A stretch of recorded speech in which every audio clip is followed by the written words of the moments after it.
Welcome to the Husk Guys Podcast.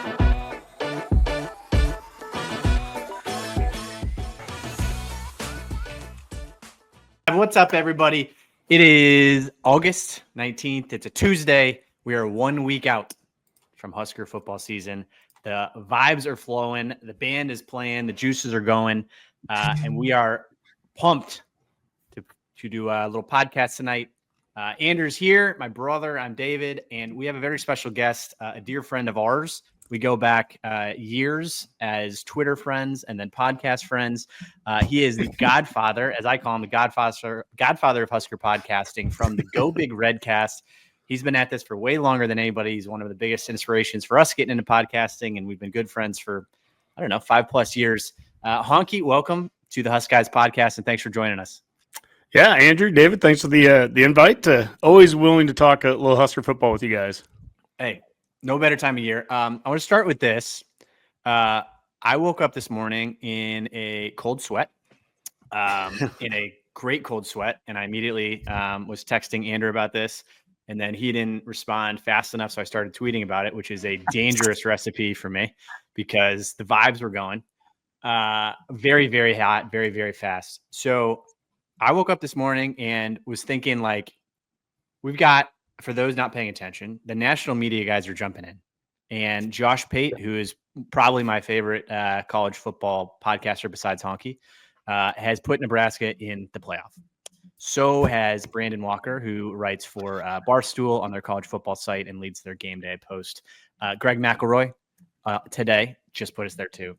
So, right, I've been saying we've been in the playoff. Greg McElroy had us winning the SEC, didn't he? Winning the SEC, yeah. That's going to be tough, but I think we have a shot. Yeah. So I woke up this morning. This is the first time. Like, obviously, we have been saying we're going to win the Big Ten and we're going to go to the playoff every year for the last 10 years. We've been wrong for a decade straight. But I was like, what if I woke up this morning? Like, what if we were right? Like, what if this actually happens? And here I am. I've been saying, like, if we go to the playoff, there is no budget that will stop me from going. Right. I've been very vocal about saying that, of like, doesn't matter how many zeros the 401k is emptied. My kids aren't going to college. But then I woke up like, I woke up today like, wait a second. If we go and we go play this first game, there might be a second game and then another. And right. And so I started running the numbers and it was like, this could be, what were we talking? Like $500 ticket plus round trip flights to, the Fiesta Bowl plus like airline tickets and hotel. You're talking $5,000 a weekend. It's talking $5,000 a weekend every week through Christmas, through the new year. So anyway, I got stressed out and then I started tweeting about it. And then people started yelling at me that I was getting way ahead of myself, that we haven't beat Cincinnati yet. And yeah, and then I was like, wait, you know what? I just want to talk about good vibes tonight. And so we got Honky on. But anyway, that's where I started my day. I'm still kind of there. I still am like planning some warm weather trips. Hey, I don't know. If you knew that you're going to be spending $20,000 here at the end of the year, it's worth budgeting for. It's worth, I would spend a little bit of time preparing for that. So I don't think there's anything wrong with that. And again, you're not the one saying we're going to be in the playoff. There's plenty of national people that are way smarter than us that are telling us that. So who am I to say they're wrong? Yeah, a lot of people are pretty worried this year about how much they're going to spend on the playoff tickets. Like that's their main concern. I think most logical fans are just they're really hemming and hawing about how much they need to be budgeting for the playoffs. I just think it's different. Like I think it, but it's different when like other people are like, oh no, you guys are actually good, and you're like, wait, excuse me, like. External national college football writer actually thinks we're good. And that's what Honky said before we came on. This is very similar. I meant to pull up this tweet, but I was laughing. The offseason arc, the arc of the hype season is unbelievable to me. Like I put up this graphic and I'll have to pull it up and tweet it out again. The day the Iowa game ended, or right after it, people were just, it was about the lowest you could possibly be. I wouldn't get a first down the entire game. We had lost 5 out of 6 games to finish the season. Yeah. Vibes are at quite literally the lowest they could possibly be. And I was like, guys, we are here right now. It can only go up from here. It goes up to like the spring game. It gets a little bit better than they canceled the spring game. So we didn't have that. I was like, I promise you by August, we'll get it all the way back. mean- And it was like, I mean, you literally have like the lowest of lows, and people forgot that we've lost 5 or 6 games. You know, they forget that we didn't win any November games in the last 3 years. Those don't matter. You know, Easy to forget when you're a Pinstripe Bowl champion. it's straight I mean, you champ. And it's been a fairly quiet offseason from the program itself. There wasn't a lot of, weight room tweets going out in June and July and all that. Like, where this came from. A lot of this comes nationally. It really is. And look, we're a blue blood, and people know that all you got to do is throw our name in a top 12 graphic or whatever, and you're going to get plenty of retweets, and you're going to get plenty of likes and plenty of people saying that's stupid, and plenty of Husker fans saying, no, it's great. I mean, that's just the reality of it. That hasn't changed at any point in the last 10 years that we've been doing this. So if you want to get some feedback and clickbait or whatever you want to call it, Husker Nation, we're right there for it every time. But again, a lot of this is being driven nationally. This is not being driven by the local folks. In fact, more times than not now, locally, we're the ones that are sitting there trying to say, hey, let's just beat Cincinnati first. Let's just get through the first game. That's us. But no, I mean, we're gonna be in the playoff too. So I'm budgeting as well right now and trying to find some flights. I don't even know where we're gonna be at yet, but it might be a home game. It might be a home game. It could be a home game. So I texted my dad. I was like, hey, he's like, why? What about these season tickets? Like, are you going to get access to our season tickets for the bowl game or for the playoff? And he's just like, what are you talking about? Like, Dad, hello. Did you hear what Josh Pate said? I mean, come on. Hello. When we go to the playoff and we host a bowl game, he's like, you host a bowl game? Or like, well, host a playoff? What are you talking about? Like, Dad, just get your name on those tickets, okay? I'll pay for them. I'll deal with it later.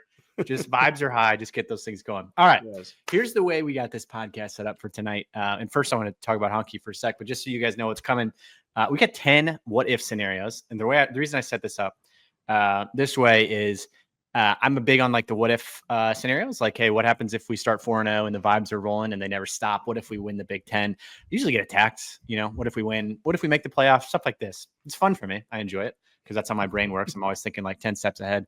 I get crushed online. People are like, oh, we just got one game in time and like enough with this, enough of the hype train. Our job is the hype train. So we're going to run through it. We're going to have some fun. Honky calls it the Aura Day. And we're just going to do positive vibes, flow through this stuff. But before we get into it, Honky on the Redcast, would love to talk a little bit about the Redcast and then also your day job, because you just took an absolutely awesome trip this summer. You sent me a bunch of pictures. You're touring stadiums. I want that job. What's going on? What are you doing? Yeah, I worked on campus for about 10 years doing marketing and web for the College of Engineering. It was a great job. Loved being there with those folks. But I took a job change about a year and a half ago and switched from campus to working for the NU Foundation. So now it's an opportunity for me to be able to, I think, make a little bit bigger impact on the university.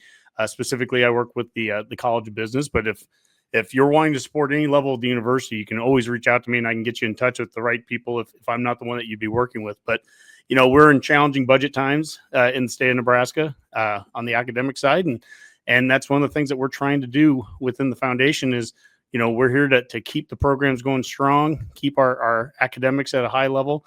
And, we do transformative things, whether that's building buildings or getting scholarships to students. We're trying to keep the best faculty. I've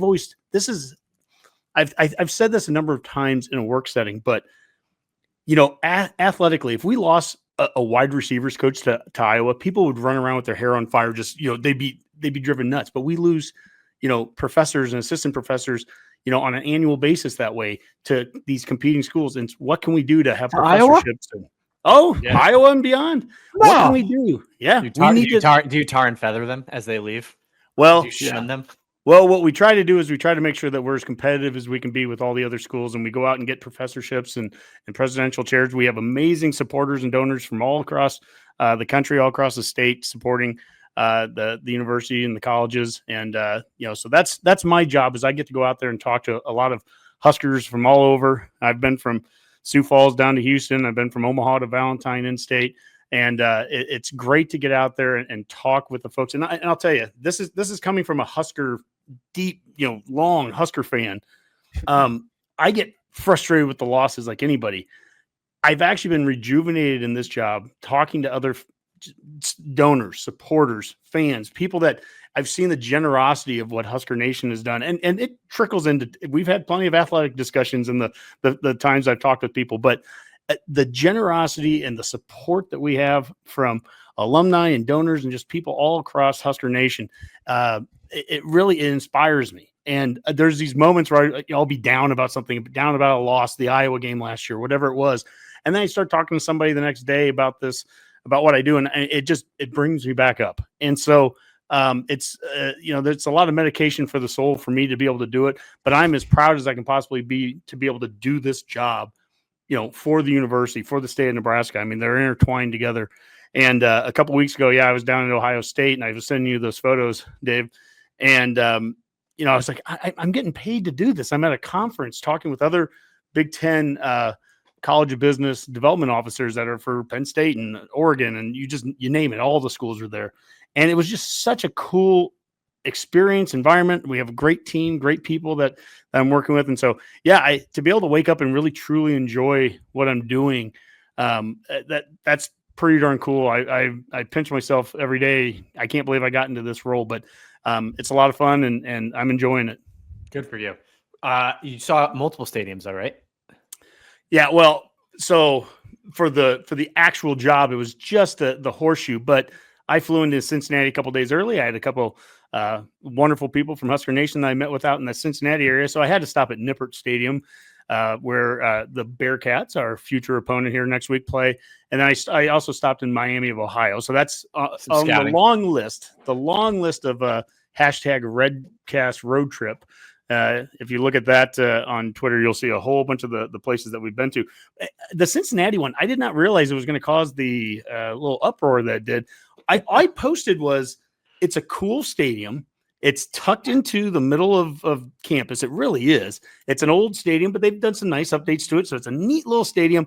And I can see why they moved it to a larger stadium, because it seats like probably 35,000 seats. People lost their minds. It's some Bearcat fans of all the Redcast road trips I've done, this is the first time we actually got pushback and they were really frustrated that I said it was small. It is.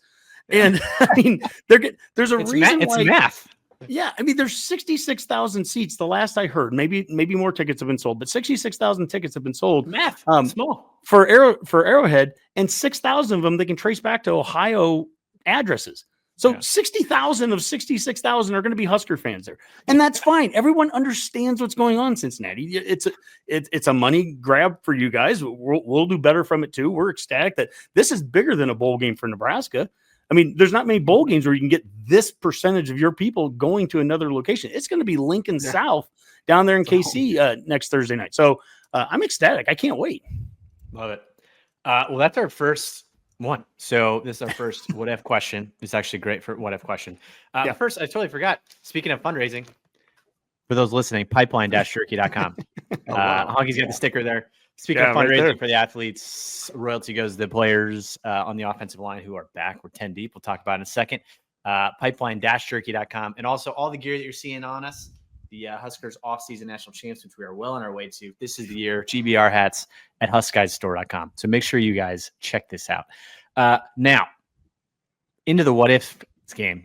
Honky's job's awesome. He always keeps me honest on like how awesome our facilities are compared to others. And it seems like we're still ranking well above Cincinnati, well above Ohio State, who, they got some other things going on, but maybe they got a title to bounce off, but that's it. All right. So here's what we're going to do. We got 20 questions. I'm going to ask a what if question, and we're going to talk about where it sits on the Kool-Aid meter, how many glasses of Kool-Aid it'll take for this to come true on a scale of 1 glass to 5 glasses. First question is, speaking of going to Kansas City to Lincoln South, what if we kick off the season by not just winning, but absolutely dominating Cincinnati at Arrowhead in week 1, which basically sets us off on a very powerful tone for the year? How many glasses of Kool-Aid do you think that is? How realistic do you think that is? I think it's 1 glass of Kool-Aid. I think that's it, because I think they're coming off 5-7 season last year. They're expected to be better. They're kind of in a down season right now. They're trying to find themselves. Honky, what do you got on game 1? How What do you think? What do you think chances are that we just absolutely obliterate them? Well, I mean, I think that, again, it's going to feel like a home game environment down there. And I like everything about where we're at as a program right now. I feel as happy as I could be. We have 3 new coordinators, which in any other given year, you would look at that and go, oh, that's a problem. Look at these big changes that we've had.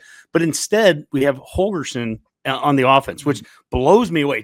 I pinch myself that we have Dana Holgerson, running the offense, and he was running the offense the last 4 games of last year. So he's had an opportunity to already come in and get a few games under his belt, work through a bowl game and all those extra practices that come with them.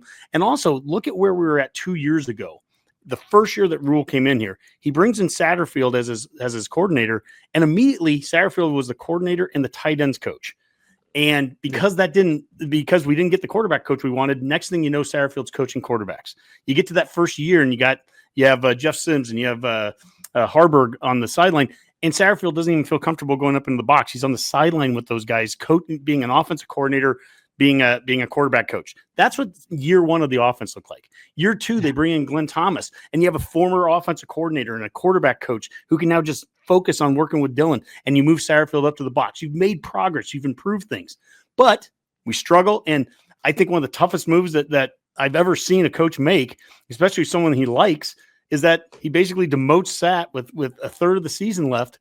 But Sat doesn't go anywhere. He sticks around here now. Now you have him with former offensive coordinator experience. He's your tight ends coach. You still have Glenn Thomas here, who has former coordinator experience. You have Dana Holgerson here, a former head coach for 10 years at the FBS level.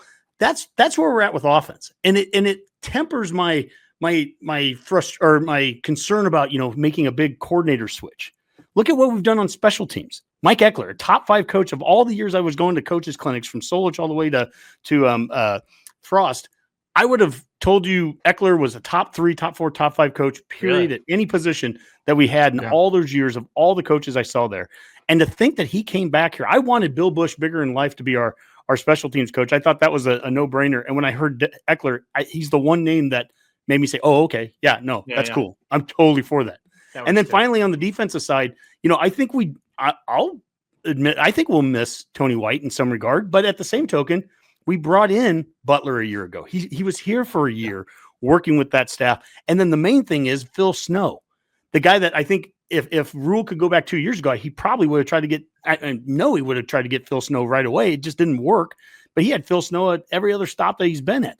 The overall brain trust, heck, the defensive backs coach Williams was the defensive coordinator a year ago at UCF. And now he's our secondary coach. The brain trust that we have in that room, plus all the guys, the Barthels and the Raiolas and these guys that have been around, the Dvorak. I mean, this is a great staff. So it all comes back to, what does the roster look like on day 1? Do you think we're going to have a good roster? Does roster look solid? If it does, you win games in game 1 and game 2 by good coaching, by not making mistakes, by good tackling, by special teams, not catching punts at the 1 yard line and throwing over your head like we did against Illinois.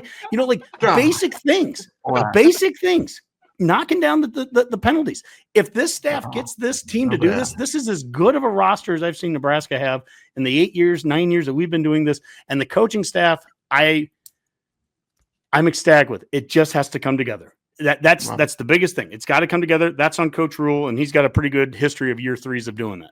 Love it. Andrew, what do you got for how much Kool-Aid do you think you need for this to be a blowout? Well, I think some people are kind of expecting it. So I can't give it more than 3. If it's a blowout, I'm giving it 2. If it's a win, I'm still saying, all right, let's move on with our lives and stuff there. But I've got it as a little bit of a closer win because we're still figuring some things out. Maybe a 6-pointer. I would love to see us count it as a 1-possession game if they backdoor cover, but we still get the 1-possession win. We get, chalk that up in that statistical category. We're 10-25 or something in the last decade or so. So, I think we're so desperate to see football again, and we're so desperate to see good football again that a solidly played game, if you win this by, let's say, 2 possessions, the hype train is, it's 3-0 heading into Michigan, and we'll see you later, baby.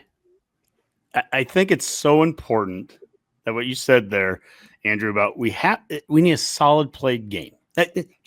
We're not handing things over. We're not jumping off sides and having 5-yard penalties coming out of timeouts, all things we've done on first games of a season. We're not having the special team gaffes and dropping punts and all those things. A solidly played game. We do that. Here's the thing. If we play a solidly played game, I'm more apt to say we're going to blow them out. Yeah. Based on a lot of what I'm hearing, I mean, Archie Wilson might run and pass for a touchdown. With both arms and both feet. Yeah. he might drop kick 1-2 for the win. I don't know.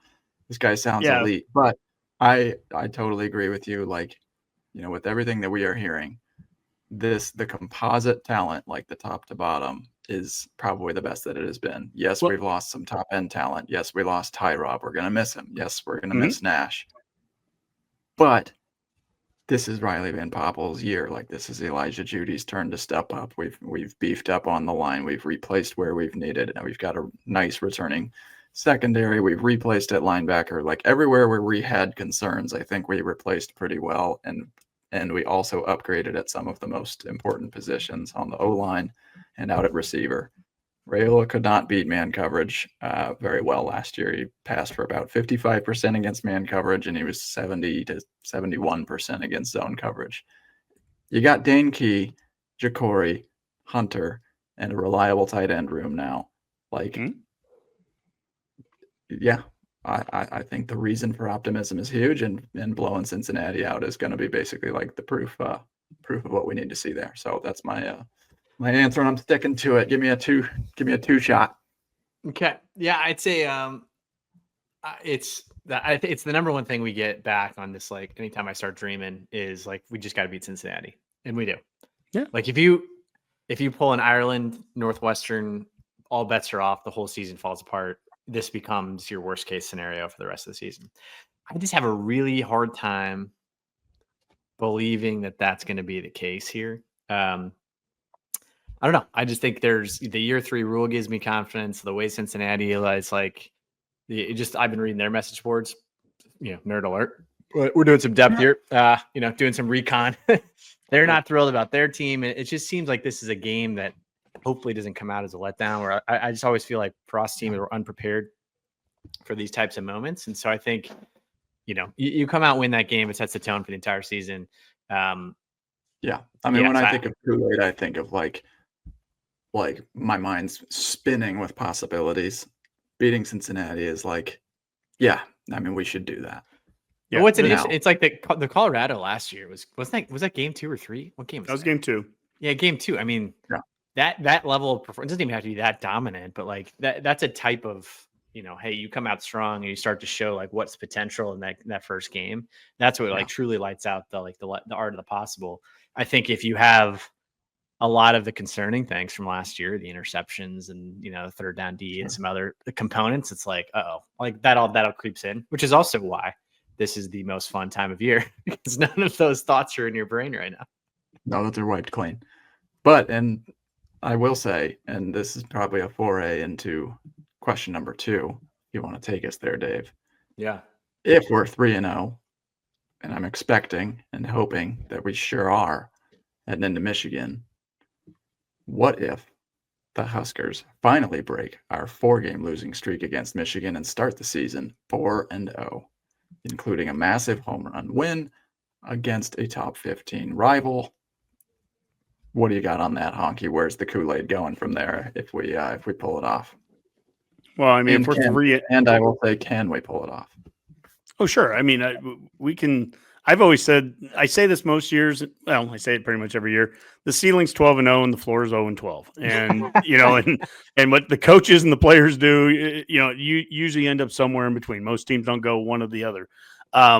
Look, if we're 3-0 and we've got Michigan coming into town here at 2:30 p.m. for a national televised game in Memorial Stadium, I expect it to be a rocking place. I expect it to be a really difficult place to win at.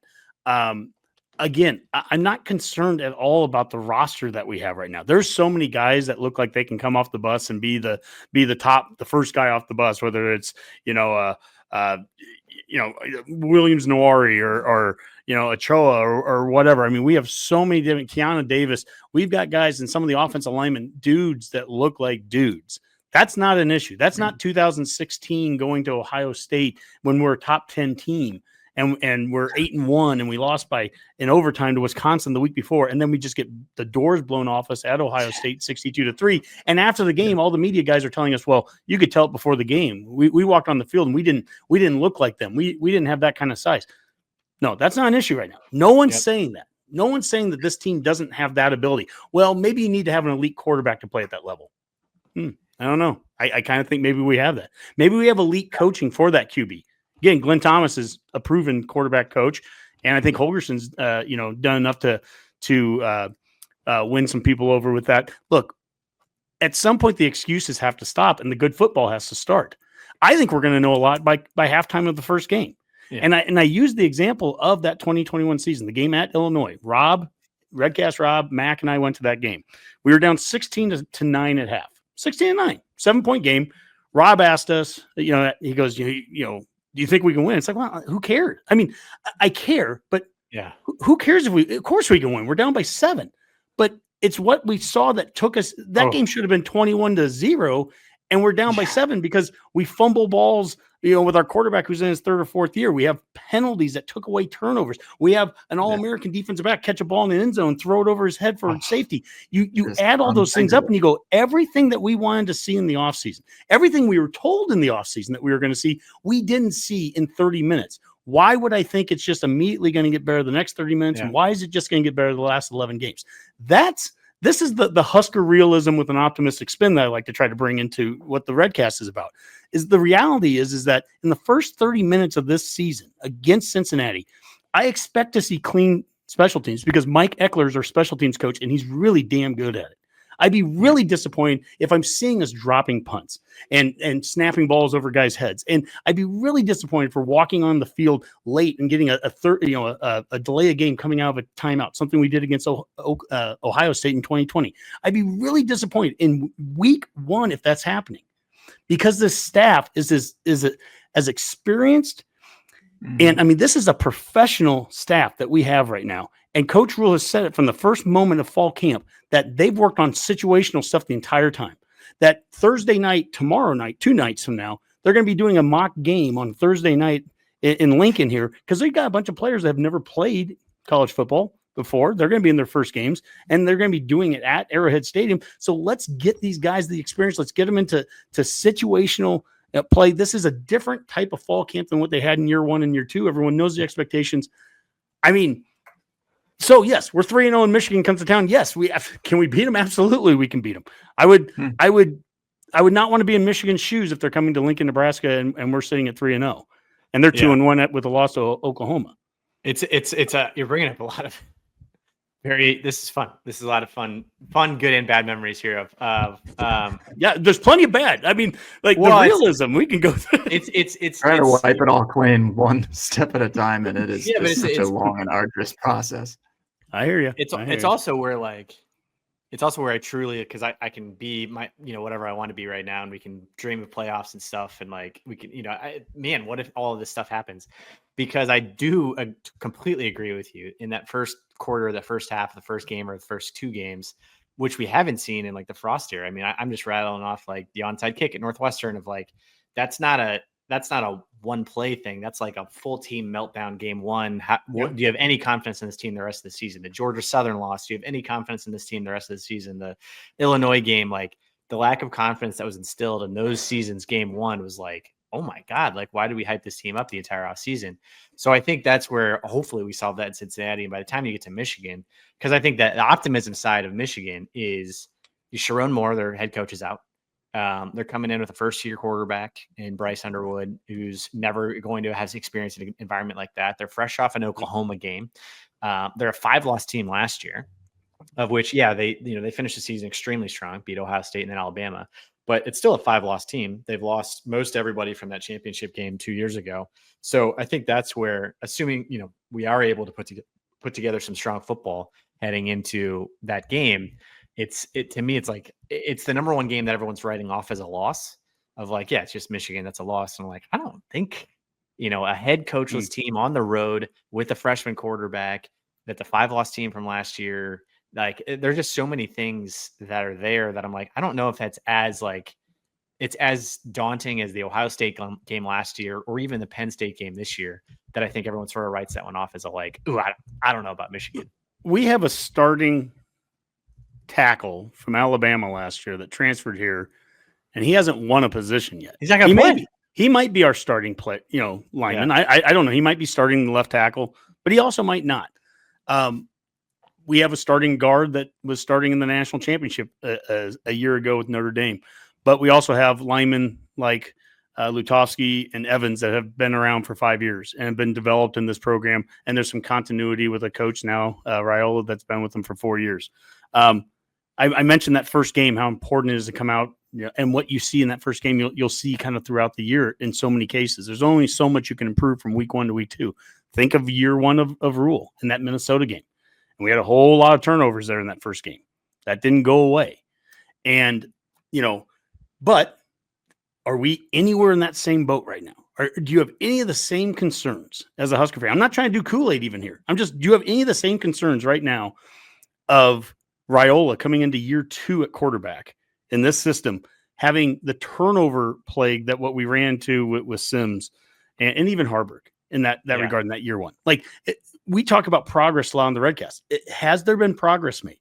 Did Tony White and that defense make progress over the last 2 years? And then from a roster perspective, did they do a good job of building up depth, building up guys behind him? We lost unexpectedly Mekhi Bear, and nobody wanted to see him go. He goes to Missouri and then ends up leaving Missouri. I don't know what the heck all happened there, but we lose him. And this staff is so prepared that they go and they bring in Watson Trent from Georgia Southern, and he's the Sun Belt Player of the Year. I mean, like, that's a roster management. That's professional guys in charge running this program that, okay, we'll have someone unexpectedly leave that we didn't want to see, and yet we're going to find ways to replace them. We're not just going to sit there and wait on it for 2 years for somebody else to come in. I think this roster matches up very well with everyone that's on our line or on our schedule here. Penn State is going to be brutal. I mean, that's a tough game no matter what. But this is a really good roster here.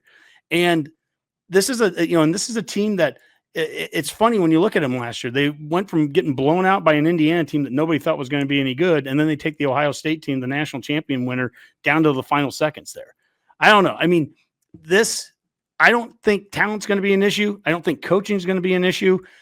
We have a chance. You get through Cincinnati that we don't leave Lincoln until mid-October. We have a chance to have some real momentum built by the time we're going on that 2-game road trip to Maryland and Minnesota. And, it's not that I would look past anybody. I wouldn't look past Houston Christian, for cripe's sakes. But I don't know. I like this. You give this team a little bit of momentum. You give Rule a little bit of momentum. I like where we're going. A win against Michigan. I disagree with your ranking here, Dave, because I saw you had a three glass of Kool-Aid ranking if we beat Michigan. I think it's all 5. Yeah, that it's like, I mean, if you're 4-0 with the biggest win, maybe of like the biggest regular season win, close to within the last decade. I mean, maybe Colorado huge. Last year, but yeah, I can't. Like Colorado turned out to be Colorado, and they were like, okay, no, fair. But I think Michigan's going to be a 9-win team. Maybe like they should be solid. Well, we haven't beat a 9-win team, I think, since 2016 when we beat Minnesota. There you go. So the last decade, which is crazy. Yeah. That is like, that to me, this is all about just like taking the hype and making it all come to fruition. So that is a huge one for me.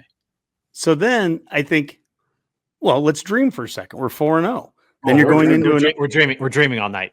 So then this is where when people tell you guys to temper it, I love it, Dave. I've always loved your take on it. You're like, I'm not a coach. I don't have to temper anything. I mean, we'll go 12-0. Who cares? I'm not in the locker room. I'm ecstatic about this. In the locker room. But put yourself in the locker room then. We're 4-0. And now you've got a bye week, and you have Michigan State coming to town, which is going to be, think of that kind of sellout, for that weekend where we're 4-0 and we're coming, all the good feels. That's where 25. Top 25, top whatever they want to put us at that point. And that's where, again, great coaching and experienced coaching and a mature team that can take that success that this program has had, but they've never had individually as players, except for the ones that transferred here from Notre Dame and other schools that were winning. There has to be maturity in that locker room to take that 4-0 record and do something with it. We started 5-1 last year and we ended up 6-6. So, there's a maturity level that has to grow with that too. I always point to the coaches on this. I love this staff. I feel like we're going to be, if we're sitting at 4-0, we're going to have a staff in place that's going to have that team ready to play Michigan State and not Penn State 6 down the road. And then for all those fans that are telling you guys to cool your jets, yes, win one game at a time by all means. But I'm not stopping any of the hype. I'm not going to sit here and say we can't beat Michigan when they come here. Are you kidding me? Okay. Yeah. You tell me. Yeah, I don't buy it. We're keeping the momentum going. Shout out. We got 900 folks joining us right now. Shout out to everybody who's joining us. We're just taking a fun trip down the what if train. What if everything was awesome this year and we finally got everything that we deserve as Husker fans after decades of just depression. So we're 4-0, but here's the question, another one, and this is a fun one to think about. Mm-hmm. So the question I've written is, what if Dylan Raiola has an explosive year 2 jump and develops into a legitimate Heisman candidate? How realistic is that? Let's more talk through like the emotional side of it, because I think that's fun. But here's our, we talked about this on previous podcasts. I think what's been interesting about Raiola is he came in unbelievably, highly rated, number 1 overall QB, like the best, quarterback in a generation. That most of all last season's hype was around him. And I think it's been tempered a little bit locally and nationally. I think like guys like DJ Lagway, he's kind of like the unknown there. Everybody's super excited about him. Arch Manning. I mean, they've got a lot of folks have realized like the 38th best quarterback in the country. He's like the 8th best quarterback in the Big Ten behind Drew Aller and, a lot of folks. So I think thinking through this of like, what if he actually plays up to the potential we think? Right. What if he truly is like, shows up and is like, oh my God, like he's the best player on the field. And it has that level of like, you walk into the game and you're like, it doesn't matter what happens. He's going to put on a Cam Newton type performance or a Vince Young type performance, a different type of quarterback, but like a truly, he is going to take over the game type situation and becomes a legitimate Heisman candidate. What do we think about that one? How much Kool-Aid we need for that to happen? Hit me. Give it to me right now, bartender. Here's where I'm going to start with some numbers on this, because I like numbers and I like numbers to inspire even further hope. The last 4 games under Holgorsen, Raiola had 22 completions, 22, 28, and 27.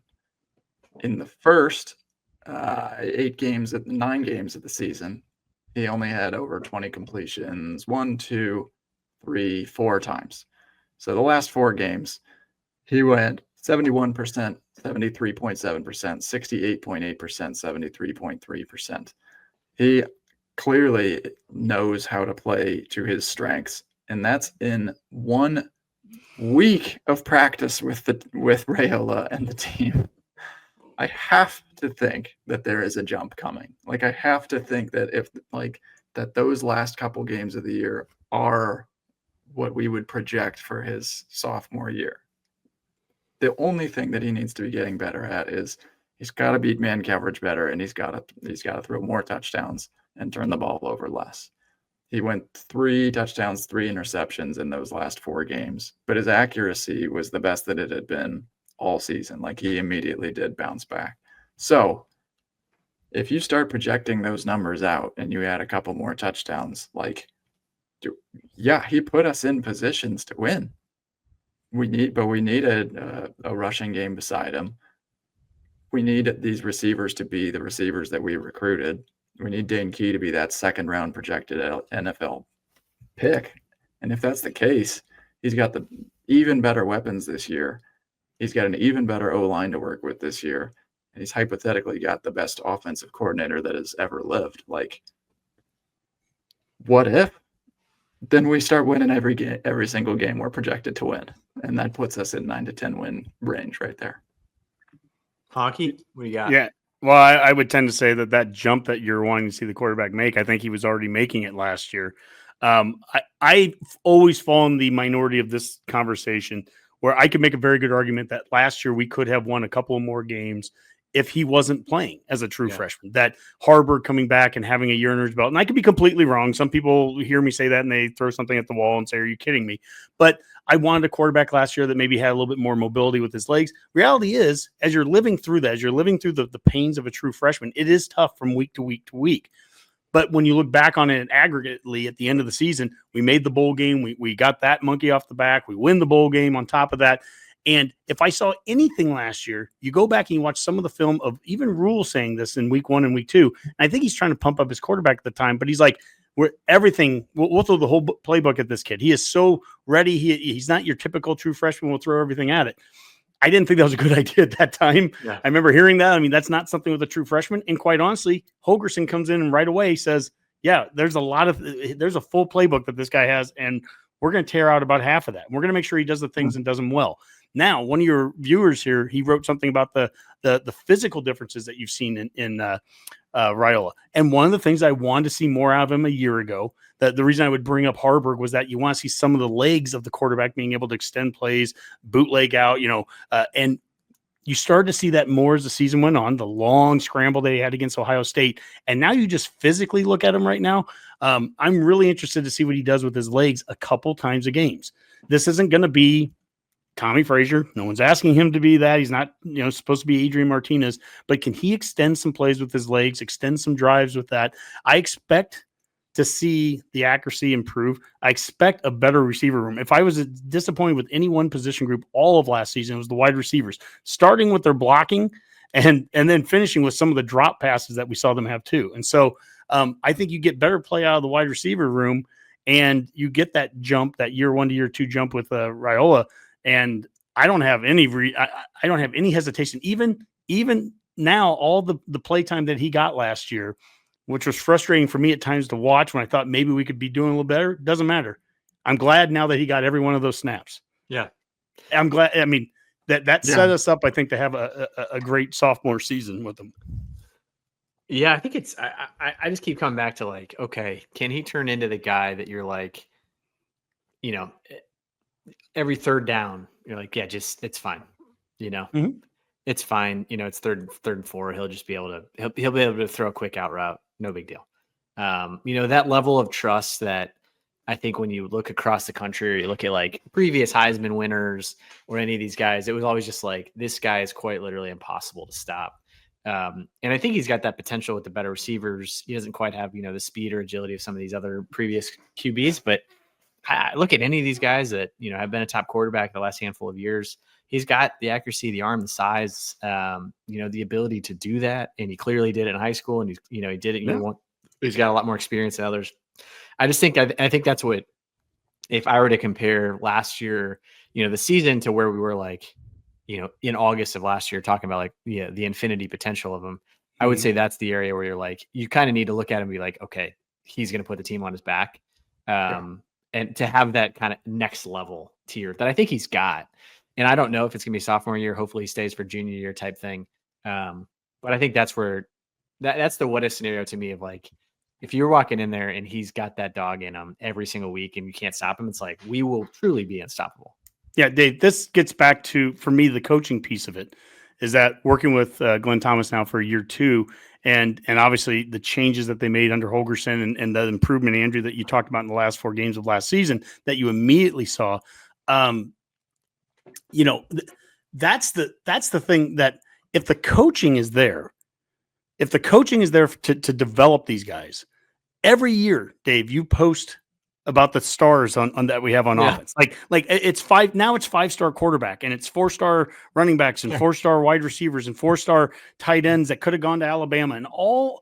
He's the best quarterback to ever step foot on campus. Like on day one, the most heralded. From an NFL standpoint. From an NFL, I mean, the last 5-star quarterback we would have had step on campus was probably Frazier, and he didn't have the NFL stock for it, obviously. Yeah. At the end of the day, we're, as Husker fans, we have the PTSD of the last 10 years, but the reality is you could flip this around and say, okay, fast forward to when we're 12-0, and you look back at the beginning of the season and go, what were we worried about? We've got a 5-star quarterback. We've got Holgerson right now. Now, I know you don't say that right now. I get it. But I'm just saying, if we go 11-1 or something like that, then at the end of the season, then the whole narrative is, well, you kind of saw it come into the season. It was pretty obvious that, this and that. You hear that crap all the time. Unless you're Indiana last year. And so it's just, there's a lot of talent on this team. I think that Riley's going to have a good year. Yeah, I think he's going to have a really good season. Knock on wood, we get lucky and injuries and things like that you can't ever predict. But at the end of the day, yeah, I think that Raiola is going to have a really good season. I think he's going to play up to the potential of what a 5-star quarterback in year 2 is. I think he has a much improved receiving core around him right now, much improved offensive line. I'm concerned with the depth at the running back spot, but I'm concerned based solely off of, I just don't know the guys behind it. But then you read things, that Mekhi Nelson or, someone at Mosey's going to be the next Heisman winner in the backfield, whatever. So, so we've got bodies back there too, but Emmett Johnson is a known quantity. And I think that's as good of a starting running back as we've had since that trio of Rex and Amir and Halou. And so, I mean, I don't know. I guess. It's all. I think I guess that's where I'm like, and now I just pulled up because I was curious. I was like, the last 10 Heisman winners were like, I think that's the level of potential excitement that he's got. He's got the raw power and the size to be a Jaden Daniels, a Caleb Williams, and Bryce. I mean, Bryce Young is smaller and some of these guys had better weapons. Joe Burrow had some of the best weapons of all time. Sure. Kyler Murray, Baker Mayfield, but like that level of those guys, when you watch their games, you were just like, yeah, I mean, it's Joe Burrow. Like, what are you going to do? He releases the ball within 0.7 seconds. He's unbelievable. He's unbelievable under pressure. I see Raiola and like all the film I saw in high school was just like, he's got that potential to be one of these guys. He just didn't quite get there. And I think there's offensive line concerns. I think there's wide receiver concerns that hopefully we've at least fixed or improved. So you start to see a little bit more of those flashes. Well, and using Burrow as an example, that took him 5 years to get to that point. Well, it was year 2 LSU too. Year 2 at LSU. Yeah. Before the transfer portal, he only got to play year 2 because he graduated from Ohio State, which allowed him even to have a second season. If he only plays 1 year at LSU, he's a very not memorable player in college football history. But that's a good point. A lot of those guys too. That level of development. How patient are schools anymore to wait 5 years for a guy to do that? But that was pretty amazing what he put together there. Raiola's in year 2. Yeah, it's a good point. Because I mean, Baker was a transfer, Kyler was a transfer, Bryce was not a transfer, Caleb Williams was a transfer, Jaden Daniels was a transfer. All transfers in their 3rd, 4th, or 5th season. So we are expecting a lot in that sophomore campaign. But I think that's kind of what you're like. That's why I think the expectation is that, and I think the fact that he wasn't there is why I think that's tempered some, and where I feel like the DJ Lagways of the world and the Arch Mannings of the world have taken up, to me, like all the national spotlight on the QBs, where I felt like he was up there in the top 5 to 10 quarterbacks last year. So it's kind of interesting. Oh, did you think Raiola was a top 5 quarterback, top 5-10 quarterback last year? Is that what you're saying? No, I'm saying coming into the season now in August, we were like, we have the number 1 quarterback in the country. Like, it was almost like, to me, like the Arch Manning type hype of like, you haven't really seen Arch Manning, so you didn't really know. So they're like, yeah, he's going to be the best ever. And you're like, well, he didn't beat out a 6th rounder last year. So, he's not that good. Like if he was that good, wouldn't he beat out a 6th rounder? Like Quinn Ewers isn't even going to play in the NFL. So that's my Raiola chat. Two areas we can kind of jump to. We can mix these together because we're going slow through my 10, but we don't need to get to all 10 of these. The 2 big things that I think are in the what if factor is, what if the revamped receiving core led by Dane Key actually becomes elite at winning these one-on-one battles to save, to essentially help out Raiola. And the second being around the offensive line of what if bringing in the Elijah Pritchett's and, a lot of the new guys that have come in turns this into a Joe Moore level offensive line, right? So like that, what if this team actually not just like hits our expectations, but becomes the like, whoa, actually this offensive line is like elite level. Yeah, it needs to be. Andrew, do you want to go? Sure. I mean, I would just say, like, starting with Dane Key, the best players on your team, you expect them to make everybody better around them. And so Dane Key, if he lives up to the hype, and you're going to see that in these first 3 games for sure. Like, I hope he's out by halftime that we're up by so many, but I hope in those first halves, like, if we see Dane Key play like he can, I mean, it's just, there's so many like quarterbacks in the NFL that you think that are like tied to those receivers, like Burrow and Chase, Devontae Adams and Aaron Rodgers. There's those just like tandem guys that go together, that they make each other better. They're on the same page. Dane Key moved in with Raiola. Love that storyline in the background. He just It's a Jordan Westerkamp, Tommy Armstrong story. I mean, they can't know each other any better, apparently. So I like that. If Key plays up to the hype, and we're going to definitely see it against Michigan, that is like, we're getting to big gulp sizes of Kool-Aid for sure. So that's a 4 glasser. And then for the O-line, also 4 glasses. I've got it at, just because we have not seen reliable O-line play for the last decade, and it's been like the bane of our existence on offense. It just really has. Like, we haven't had a dominant running game. When we've had shoddy quarterback play, but the O-line obviously is important for Raiola and his development and keeping him safe. But secondly, if we don't have great running back depth, then they better be opening some holes for whoever is playing running back.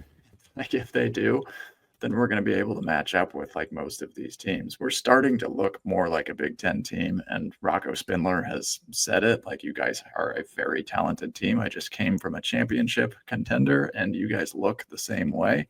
I love comments like that.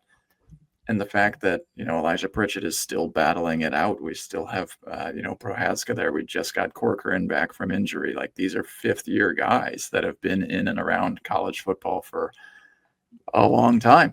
So they have the ability. And if I'm choosing between those 2 points, though, I think everybody in Husker Nation wants the pipeline back so badly. Yeah, I mean, the pipeline right here, pipeline jerky and everything. We need to be good. We need to be great, elite at the O-line again. I mean, that if we're going to be successful, not just in the Big Ten, but just as Nebraska, it has to start in the trenches there. We still have the most All-Americans and Outland Award winners of any program in the country on the O-line, and we haven't had anyone do that for 10, 15 years. I mean, that's even more impressive how that stat has withheld the test of time there, but that needs to end too. That drought. We need players that are going to be All-Americans. We need players that are going to be going pro on the O-line. As far as the wide receiver group, I mean, talking about K, but just in general, I'll go back to last year. I'm usually a defender a little bit of the O-line. A lot of times they get called out for everything that doesn't go right. And I saw, last year, the wide receiving core was so bad at blocking in those first 4, 5, 6 games, screen passes that should have gone for 40 yards getting tackled in the backfield because starters are whiffing on it. And then run plays that would get, tackled in the backfield. That's not an O-line issue. That was a receiving core issue.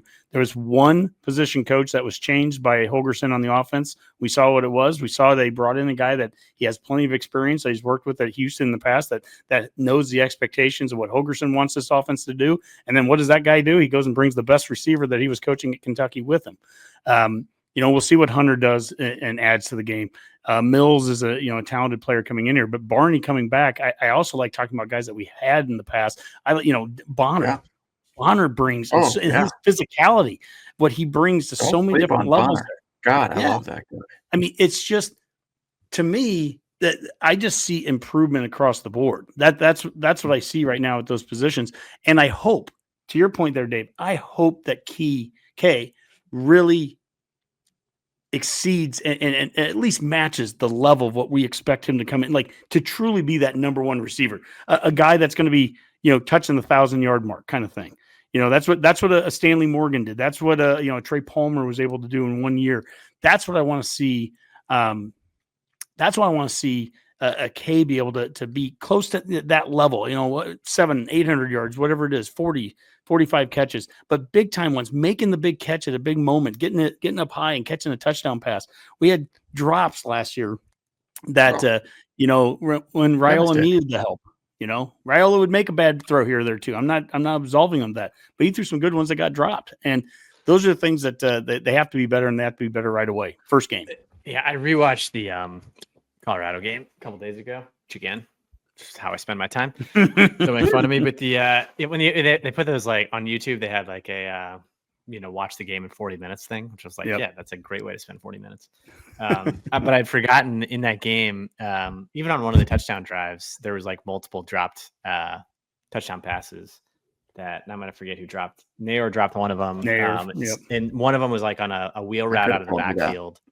It was Nair on one of them, but then there's a wheel route out of the backfield that, gosh, now I forget who it was, but it was like wide open by like 20 yards. I totally forgot about it because we ended up scoring, but it could have been like absolute disaster. So I think that they're all one and the same. If the line plays well, if the wide receivers step up, if they're much better and upgraded from last year, which is hard not to be, the offensive play calling is better with Holgerson.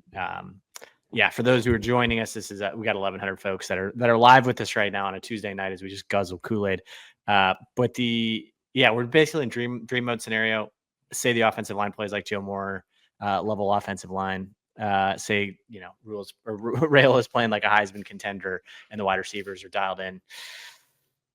Things are looking good, but let's shift to one last component here. The one that's maybe not talked about as much, or decently talked about a lot locally, but I would say the national guys are sort of glossing over it. The loss of Tony White to Florida State. So the what if question is, what if the Huskers, where'd it go? What if the defense, despite the significant personnel losses, defies expectations and remains a top 25 unit, despite losing Tony White, despite losing 8 of the 10 most valuable defenders from last year? How do we feel about the potential that this D remains as strong as they were last year, which is, as we remember, they kept us in most games last year. I loved a lot of what Tony White did. I loved everything except for him leaving and taking a lateral coordinator move. Let's talk about the D. What do we got? I mean, they won us games last year, and this year I am hopeful that they just need to keep us in the game long enough that the offense wins it. Last year, I mean, we only threw 13 touchdown passes last year, for God's sake. That's just not enough, for your offense to be going out and run and gun and winning you games, especially in that fourth quarter. So the defense, I don't know that it has to be as good. Like, say we add 3 points per game given up. That's we don't want to go that direction. But if the offense adds a touchdown per game, which I'm expecting that we can, we still come out 1-2 wins better, right there. So I would like us to be top 25. I think that we can. I don't feel fully confident that we are going to be as good, just with the question marks on the defensive line. However, my Kool-Aid take is I think we're going to get after the quarterback more. I think Nwaneri is going to come along by the end of the season, and he is the highest ranked recruit that we have had probably ever. I mean, he is an NFL style defender that is going to be an absolute aggressor on the defensive line. We have Keona Davis across from him. He's also going to get after the quarterback. And John Butler has said he wants to go after the quarterback more. He wants to have a little bit more aggressive schemes than Tony White did. And there was a lot of times when that was maybe one of his only,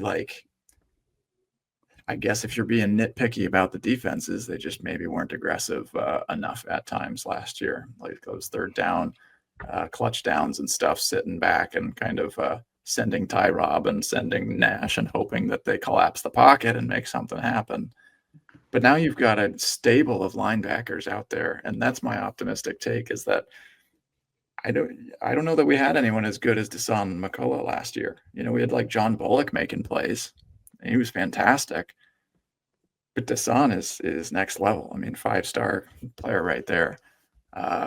Marcus Watson-Trent, like you've got the Conference USA Player of the Year. He's going to rake in tackles. He's going to be a tackle machine. I mean, you have many reasons for optimism, and it's the shiny new toys, and then it's also the development of Sierra Wright into an All Big Ten corner. It's Deshaun Singleton sticking around for one more year. Could have gone NFL. Still will, but you still got him in your defense as well. I mean, these are names that like you like to see these guys around a little bit more. You like your Marcus Bufords. Hartzog hopefully is not as much of a liability. Phil Snow is around, and he made Baylor's defense click back with Rule back in the day. So there's plenty of reasons for optimism. I don't know if I'm fully confident. The only reason I'd put 2 glasses of Kool-Aid on there is because I'm expecting them to be just slightly downgraded from last year's unit overall. Yeah, our mutual friend Brett Ciancia, Pick Six Previews. You know, that was a concern that he had, and listed that, and that gets into his analytics of replacing a coordinator. And Tony White was a successful coordinator for the last 2 years. You know, you have a moment last year like the Indiana game that is an outlier. That was a 56-7 just disaster of a game. I don't know if you put that on offense, defense, the whole team, everything. But short of that, the defense kept us in most every game. Where I'd say that where I thought we never really fulfilled the promise of the last 2 years under White was in the turnovers. We never garnered enough turnovers. We never did enough to get the ball back, and we were certainly giving it away, especially in that first season. We didn't do enough to get the ball back. And so, yeah, to your point, Andrew, now we have Butler in here. We want to call a more aggressive defense. And what I will always say is you have to earn your right to be aggressive. If you're not stopping the run on first and second down, then it doesn't really matter how much you want to go after the quarterback on 3rd and 1. You know, so you've got to earn that right. And that's the number one challenge right there. And that's what Nash and Ty gave you, was a pretty consistent first and second down defense that it was going to be hard to run on us. We're going to put you in 3rd and 8s and 3rd and 9s, and then we should be able to get after you. Now, to your point, Andrew, I think we have way better players right now, whether it is new guys like McCullough or you know, then you have Shavers back, and you've got McGay, and you've got some real studs in there that are getting developed. I think if we can find ourselves in some of these 3rd and 8s and 9s, that we have the ability, we have the talent to be able to get after these guys. So it's really going to be about how does first down, second down defense put us in position to be aggressive on 3rd down. Yeah. And you mentioned the name, I think you said it earlier, Andrew, but Riley Van Poppel, he's just a good example of like old school, like, you know, here we are, just bring a guy in from the portal, or where just you find your next starter. No, here's a guy who's in year 3. He redshirted his sophomore year. He played 4 games, but you can see him getting bigger and getting developed. And now this is the time for him to step up and take over, you know, a game. I mean, and take over that spot. And we love what Nash did, and we love what Ty did. And at the end of the day, kind of what you were saying about the Texas quarterback, you know, taking over for a 6th round guy. I mean, as much as I love Nash and Ty, one went undrafted and the other one, Ty, went way too late. Right. He should have probably been a 2nd or 3rd rounder, but he didn't even go that early. And I know Mac, we've had Mac on the show, and Mac kind of just said it a couple times. He's like, we can't sweat losing 4th round, 5th round guys and undrafted players. And I don't mean that in a negative way towards Nash and Ty. I appreciate so much what those guys did for so long, but we're not replacing top 10 players there. Yeah. And other schools replaced D1, you know, division or round 1, you know, D lineman. We've got to be able to do that too. And so Van Poppel and all the guys that we just mentioned there, you know, there's plenty of guys there to pick from. We've got, you know, I'm excited to see Judy here, I think in year 3, and he's up to 295. And even that Jalen George that came in here from East Tennessee State, he's up to 295.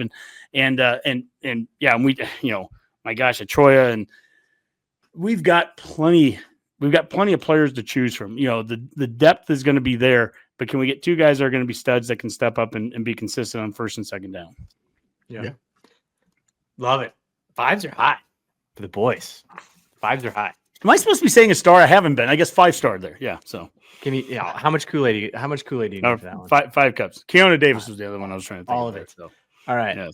Here's I want to wrap this up with our last ones. For those just joining us, we've been kind of running through all the best, most delicious Kool-Aid scenarios we could possibly dream up.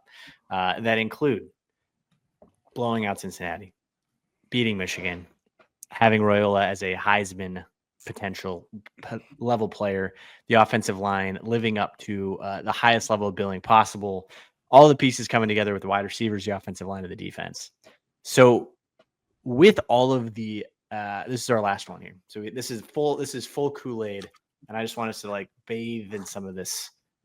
That all the pieces come together, and Nebraska lives up to the hype of where we started this show. We started the show talking about how Josh Pate thinks we're going to make the playoff, how Greg McElroy thinks we're going to win the SEC, how all of these national writers look at our schedule. And I watched them. I've watched the Josh Pate show. I've watched Greg McElroy run through it. Like it's interesting to watch them run through the schedule, and they're just like, all right, so they beat Cincinnati. They'll beat, maybe they beat Michigan, maybe they don't. They'll beat Michigan State, Maryland, Minnesota, Northwestern, probably beat USC, UCLA. They'll struggle with Penn State, and they'll beat Iowa. And you're just like, they kind of rattle through it. Like, it's like, what if we actually get that early season momentum? What if we do start to get the momentum? The players do start to believe. We finally win the one-score games. We finally win the games we think we can. And we're knocking on the door here, playing very meaningful football in November. I mean, what happens? Like I said, I'm going to go broke. I got to start saving for $20,000 worth of playoff tickets. But what happens is I don't know. I think you just die. I guess you just like you're too happy. It's so foreign that you can't conceptualize. You're allowed to think about it though. You're allowed to dream. Yeah, my fundraising job becomes a lot easier. I can tell you that. And the reality is that I think it's what we expect, though.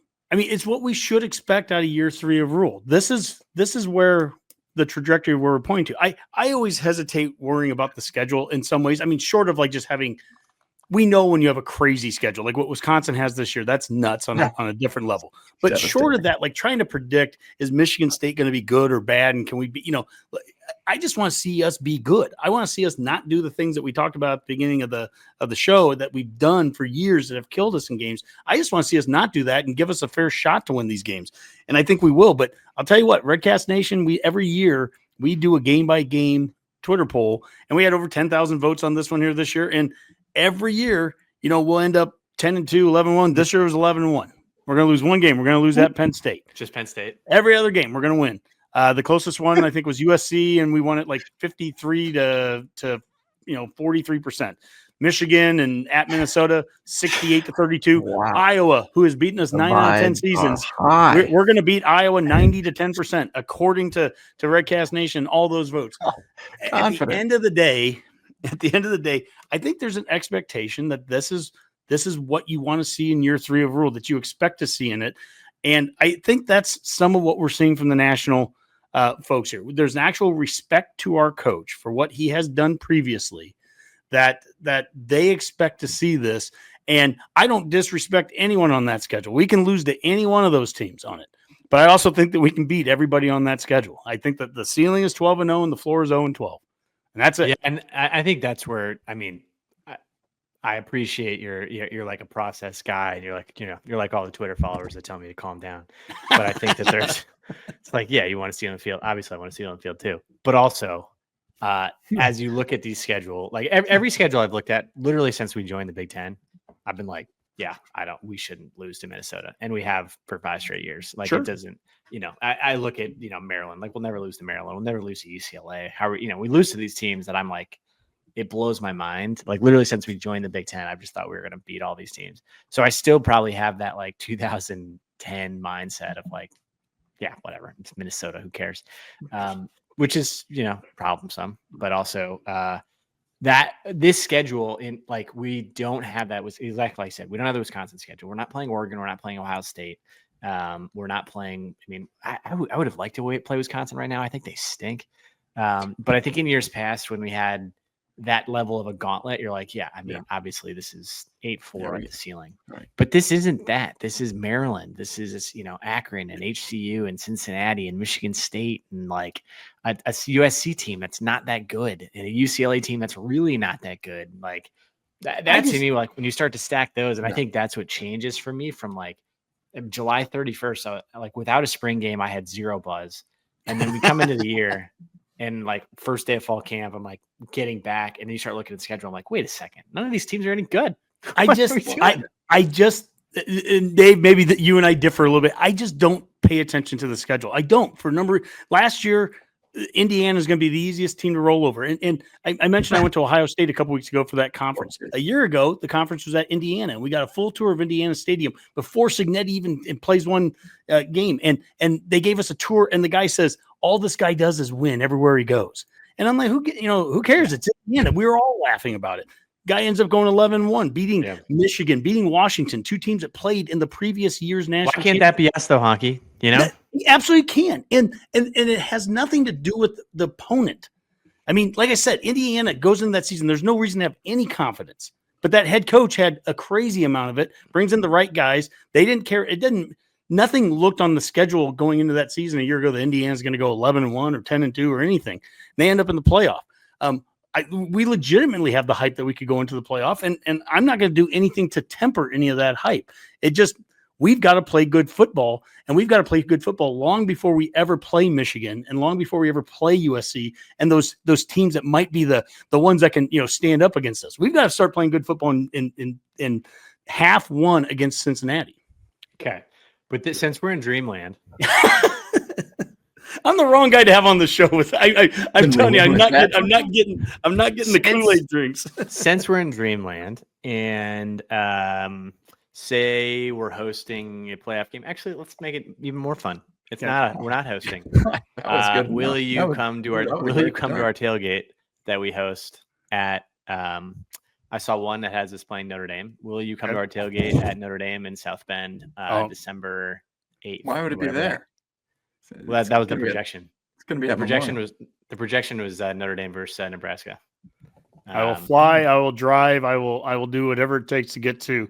If Nebraska's playing in the playoffs, yes, Honky and the Redcats, we will find a way to be there. And Dave and Andrew, there's nobody I would rather be tailgating with you two guys, and nobody more. I will say this: no more deserving than Husk guys and the Redcats. I'll throw us in there too. No fans more deserving than what all of us. We've been doing this. We've been doing this for 15 years, and we have not been right once. We have not been right one, like literally not one time have we been right. I don't see how your projection of 10-2 is wrong though. No one's given me a reason. Josh Pate certainly hasn't. I mean, and if we're 10-2, how about that? If we're 10-2, are we in the playoffs? There we go. Now we're dreaming, Honky. Look at now we're getting a win over Michigan or USC on there. I actually think so. Yeah. Well, it has to be. If you're 10-2, that means you have a win over either a Michigan or Penn State, Michigan, or USC at least. You got to have some help from them. Yeah. Like it's got to be like a Michigan win and Michigan doesn't finish 7-5. It's like it's got to be like a 9-3 Michigan. And this is where perception is a legitimate thing. The way that the playoff system works. Yeah, you've got a 9-3 Alabama and a 10-2 Nebraska right now. Who gets in? And those are good problems for us to be worried about if that's how the season plays out. And that's what has killed me truly about being running this platform. And you can appreciate it too, Honky, because you've been doing it for just as long as us. I just want to have meaningful conversations in November, and we just haven't had that in 10 years. Literally, I laugh about I was looking at our last few years of our analytics and stuff of we dramatically pick up followers, views, impressions right now in August, and then September it hits this fever pitch. Last year at Colorado, we were picking up 1,000 followers a week. It was unbelievable. It was almost nightly we were getting hundreds and hundreds, thousands of followers. Yeah. And then the second loss, it just craters. Pipeline jerky. People are sending us death threats and hate mail and all sorts of stuff. What are you doing? The offensive line stinks. All this stuff. I'm just get me to November. I can't even get out of September. We are such a relevant program that hasn't played relevant football in November, and it drives me nuts. Yeah. I mean, we are a national power of blue blood. We drive eyeballs. We TV sets. Tens of thousands of people will show up at Arrowhead to watch this game. All those things. The power of Husker Nation is real and true, and we have just seen nothing when it's come to November football since 2000. 16, and I mean, even say, that, like even like even that give was me that. Like I even feel like for playing a relevant football and like you screw up a game in like November and we know whatever we get knocked out, we're 8-4, 9-3, whatever it ends up being. At least we're like in the conversation, like this whole back against our wall trying to win a bowl game bid is like so depressing.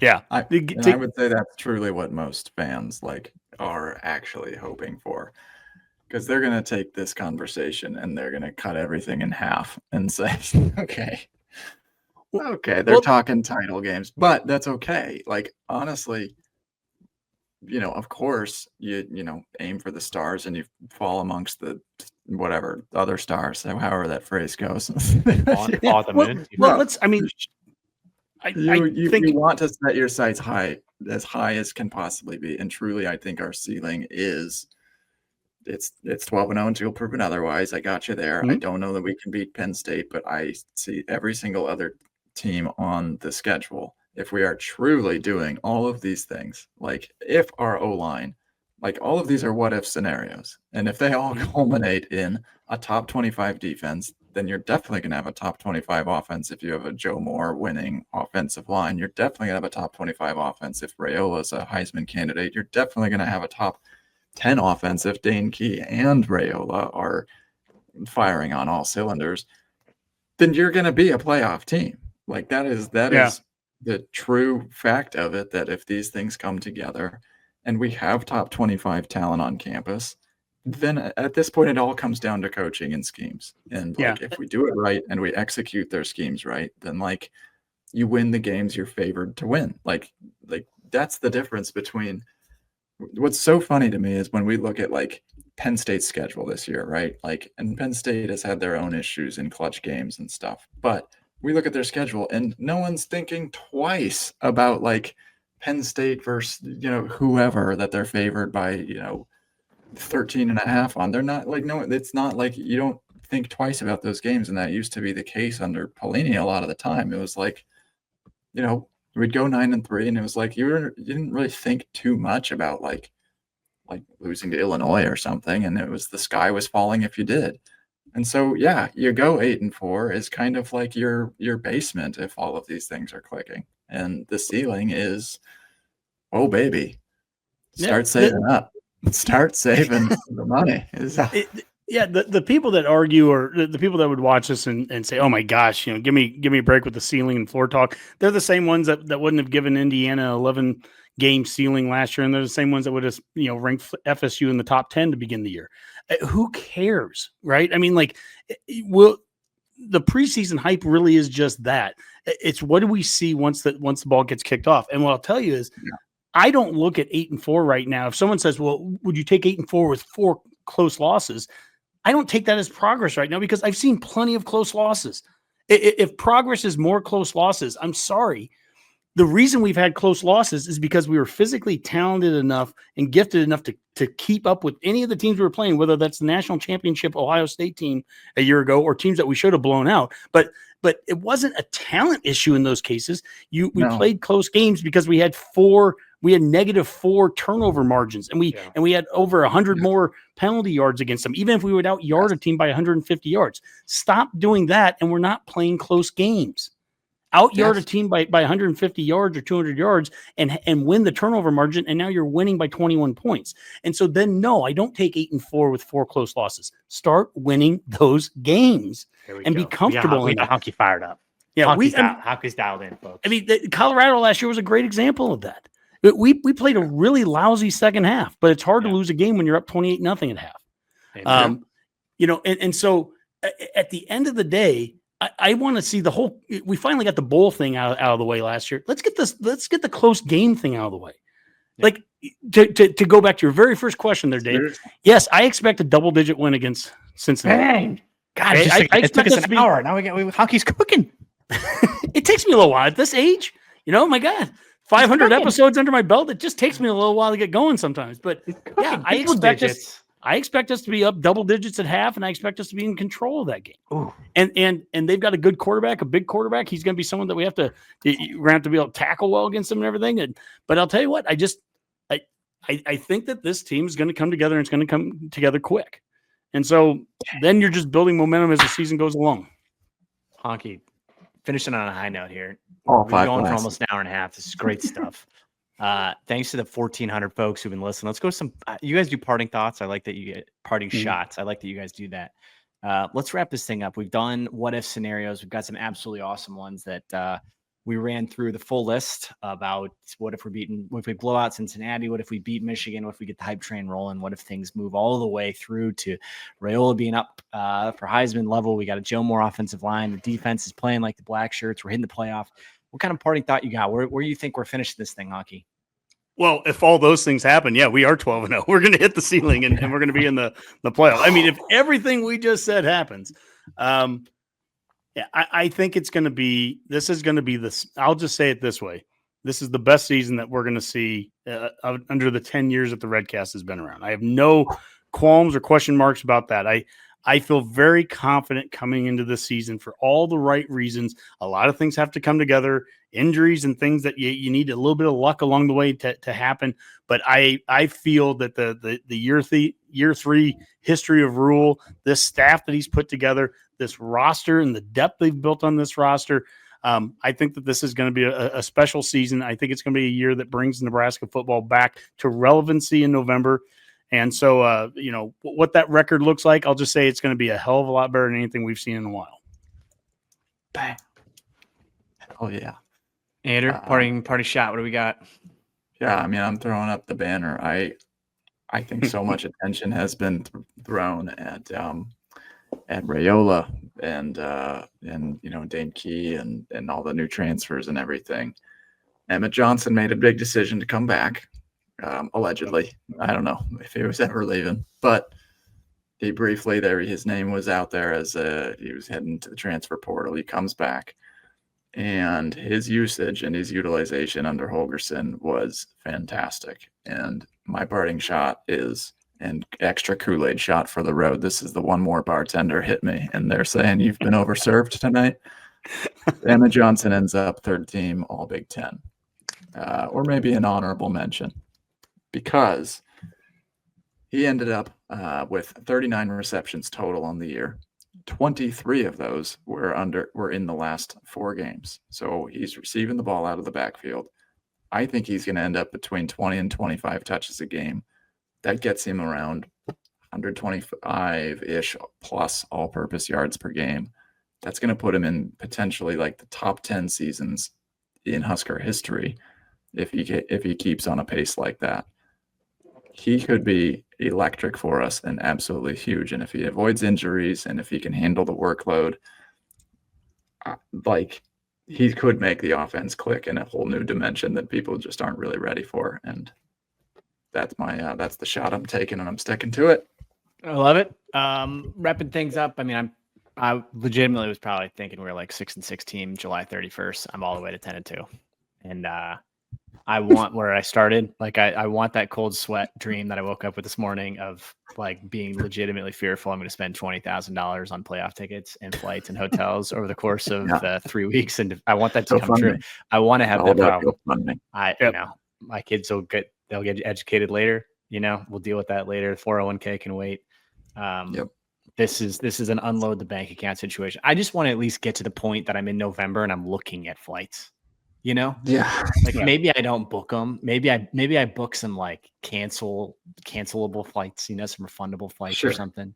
Pay a little extra. Just give me there. Just give me there. Like the fact that we can't even get out of September without me being like, well, you go all off season. You want the hope. You just give me go all off season, and that's give why me this like is such November. a time. So we're in the flight window. The flights are popping up. We're starting to look at hotels, maybe some Airbnbs. Maybe some maybe how far the drive is. Just give me that. Give me that. Just give me that juice. They got us stocked. They got us to October last year. They got us to Indiana, and then 5-1 was awesome. Progress. This year, let's take it a little bit further. A little further. Honky, thanks so much for joining us, man. We appreciate you. Thanks everybody for listening. Shout out. Check out the Husk Guys store. Get some pipeline jerky, folks. Thanks for joining us tonight on a Tuesday night. We'll see you next week.